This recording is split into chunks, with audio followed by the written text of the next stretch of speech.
काम केलं, 3000 कोटी रस्त्याला दिले आपल्या शहराला. मला सांगायचं इतके काम कधी आतापर्यंत झालेली साहेब. आम्हाला 1000 कोटी कधीच माहित नव्हते. लाडल्या बहिणीचा विषय घ्या, लाडल्या बहिणीचा विषय हा एकनाथ शिंदे साहेबांमुळे योजना सुरू झालेली आहे. अशा अनेक योजना आम्ही पाहिलेल्या आहेत.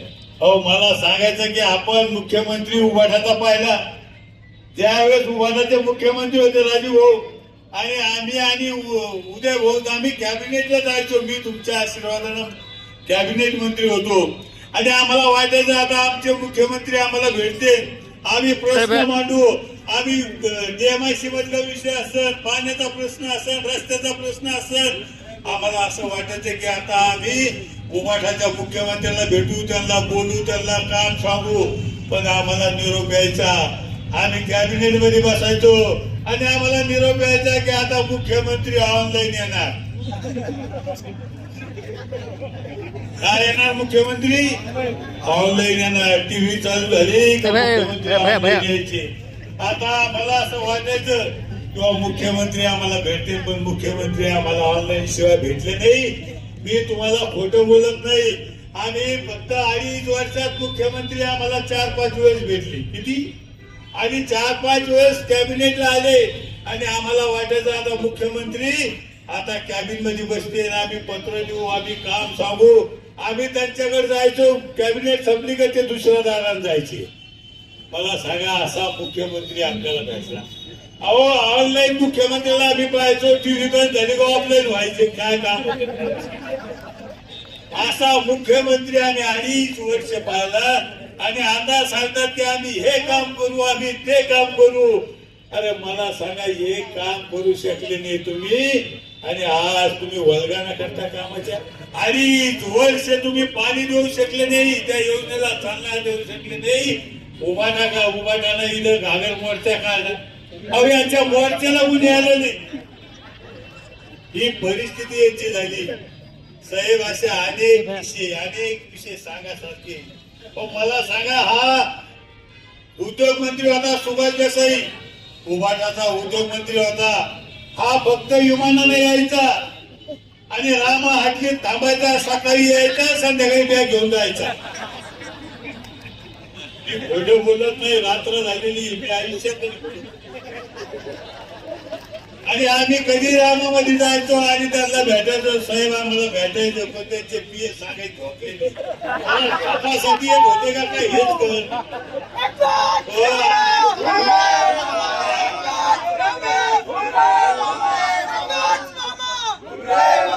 2.5 वर्षाच्या काळात एक मिटिंग घेतली नाही आणि आम्ही त्या उद्योग मंत्र्याकडे जायचो, पत्र घ्यायचो, वरच बघत नव्हता.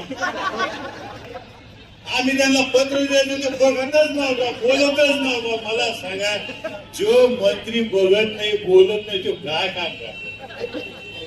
काहीतरी बोललं तर पाहिजे, सांगितलं तर पाहिजे, चर्चा तर केली पाहिजे. मी पैठणच्या मुद्द्यांसाठी त्या आदित्य ठाकरेच्या मागे 2.5 वर्ष फिरलो साहेब. मी खोटं बोलत नाही. मला एकच मुलगा विजय खोटं बोलत असा. 2.5 वर्ष फिरलो.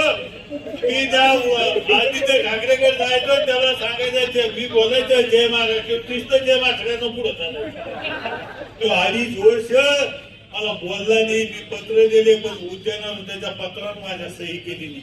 पण एकनाथ शिंदे साहेब मुख्यमंत्री झाले आणि मला ते विचारलं, भुमरे मामा तुमच्या त्या उद्यानाचा काय विषय. मला साहेब मी 2.5 वर्ष झाले, मी विनंती करतो, मला ते निधी मिळत नाही. त्यांनी सांगितलं किती लागतो, मी सांगितलं 150 कोटी लागतो. 150 कोटी किती गेला किती. आणि काम चालू झालं, उद्यान चालू झालं, संभाजीनगरचा 4 पदरी रस्ता चालू झाला. असे अनेक काम सांगायसारखी. मग मला सांगायचं की यांना बोलण्यासारखं काही नाही राजू भाऊ. हे वैयक्तिक फक्त आरोप करू शकता आणि खैरेविषयी तर बोलूच नाही. तुम्हाला सांगतो तो खैरे म्हणतो मला कोणी विचारित नाही, त्याचं काय बोला. तो म्हणतो माझ्या उमेदवाराची यादी मी सामन्यात वाचली. राजू भाऊ तो स्वतःच पोरग उभा करू शकत नाही. ही परिस्थिती त्याची. मला एक सांगायचं, त्याच्याविषयी न बोललेलं चांगलं आहे. काय त्याचं काही राहिलेलं नाही, त्याला कोणी विचार. मग माझी आपल्याला विनंती आहे, बोलण्यासारखं खूप आहे. खैरेनं सांगितलं होतं, लोकसभेला जर मी पडलो तर मी हिमालयात जाईल. आणि हो, आपल्याला त्याला कपडे घेऊन द्यायला लागते ना, करून पाठवून द्यायला लागतं, त्याचं काही काम नाही राहील. अहो, 2.5 वर्षात मी आपल्या प्रभागामध्ये, मी रामकृष्णनगर मध्ये राहतो, मी खैरे साहेब खासदार होते आणि त्यांना मला साहेब, मला एक 10 लाखाचा सभा मंडप लागतो. अहो, नारळ फोडून मला त्या कॉलनीतले लोक म्हणजे नारळ फोडत, त्याचं काय झालं? मी अक्षरशः खोटं बोलत नाही.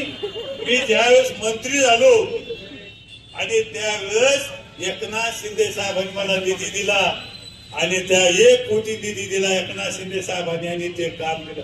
असे लय नारळ फोडले त्यांना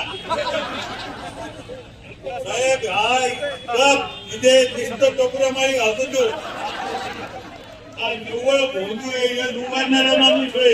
आणि म्हणून मला सांगायचं, या खैरेपासून, या उभाटापासून सावध राहिलं पाहिजे. कारण आता ह्या पक्षात दोघच राहिलेले, हे दोघं, हे पक्ष उभाटा संपल्याशिवाय राहत नाही. तुम्ही 16 तारखेला पहा, 17 तारखेला यांच्याजवळ कोणीच राहत नाही. ही परिस्थिती आहे.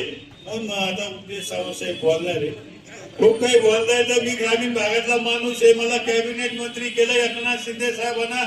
मी शेतकऱ्याचा मुलगा आहे, तुम्ही जाता आता मला बघता.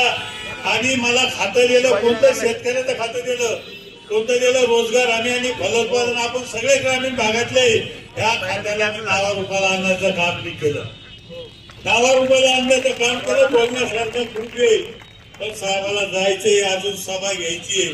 साहेब, मी तुम्हाला खात्री देतो, राजू भाऊला फक्त ह्या वार्डा पुरतं, प्रभागापुरतं